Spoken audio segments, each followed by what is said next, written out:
نبی پاک علیہ الصلوۃ والسلام کے ساتھ محبت کا یار معیار کیسا ہے صدیق پاک کا؟ صدیق اکبر رضی اللہ تعالیٰ عنہ نے اپنے مال کو بھی اپنے نبی کی بارگاہ کے اندر قربان کر دیا، اور کس طرح سے قربان کیا؟ سرکار فرماتے ہیں، فرمایا آج تک جس بندے نے مجھ پر احسان کیا تھا میں نے اس بندے کے احسان کا بدلہ اسے دے دیا ہے، لیکن ابو بکر ایسی ہستی ہے کہ جس کے احسان کا بدلہ آج تک میں نے نہیں دیا۔ یہ ہے ابو بکر کی ہستی۔ اور پھر اس سے آگے بڑھیے گا، جناب بلال حبشی رضی اللہ تعالیٰ عنہ، آپ غلامی کی حیثیت سے پہلے تھے،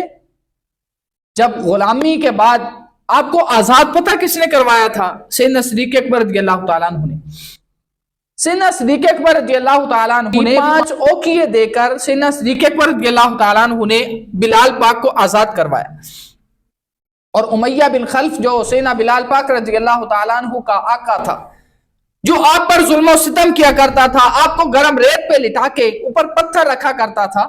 آپ پر جو ہے نا وہ ظلم و ستم کیا کرتا تھا، آپ کو کوڑے مارا کرتا تھا، صدیق پاک رضی اللہ تعالیٰ عنہ نے بلال پاک رضی اللہ تعالیٰ عنہ کو 5 اوقیوں کے ساتھ خریدا۔ جب خریدا نا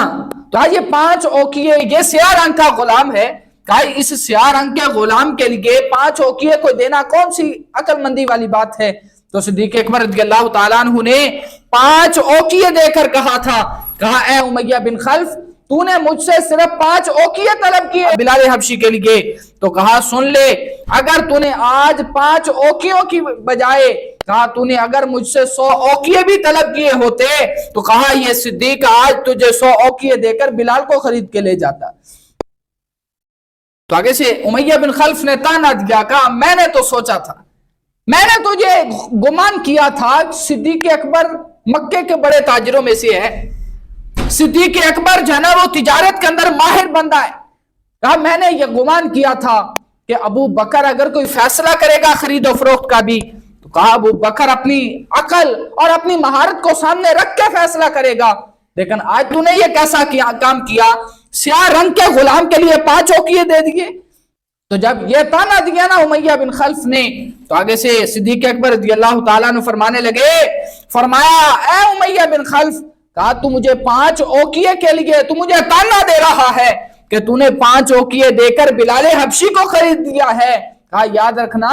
بلال حبشی کے لیے دنیا جہان کی قیمتیں کم ہیں، اس لیے کہ اس غلام کی قیمت کا اندازہ کون کر سکتا ہے کہ جس غلام کا سودا پہلے ہی دربار مصطفیٰ میں ہو چکا ہو۔ سیدنا صدیق اکبر رضی اللہ تعالیٰ عنہ نے جب یہ آگے سے جواب دیا نا، کہا بلال حبشی کے تو کیا قیمت لگاتا ہے؟ کہا تو اس کے جو ہے نا وہ 5 اوقیے قیمت لگا کر بڑا مہان کام کر لیا ہے۔ کہا یاد رکھنا بلال حبشی کا سودا 5 اوقیے کے اندر ہو گیا، کہا اگر بلال حبشی کا سودا 100 اوقیوں کے اندر بھی ہو جاتا تو کہا آج صدیق تجھے 100 اوقیے دے کر بلال کو خرید کے آقا کی بارگاہ کے اندر پیش کر دیتا۔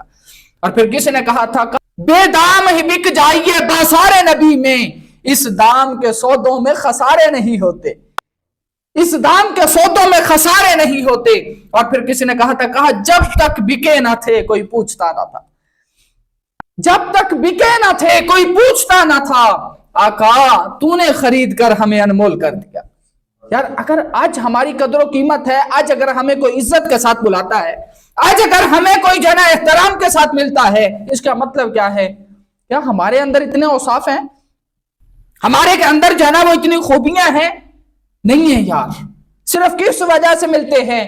یا ہمیں اپنے خدا کے کرم نے ڈھانپ رکھا ہے، یا پھر نگاہ مصطفیٰ کے اثر کی وجہ سے اللہ ہماری عزت بنا رہا ہے۔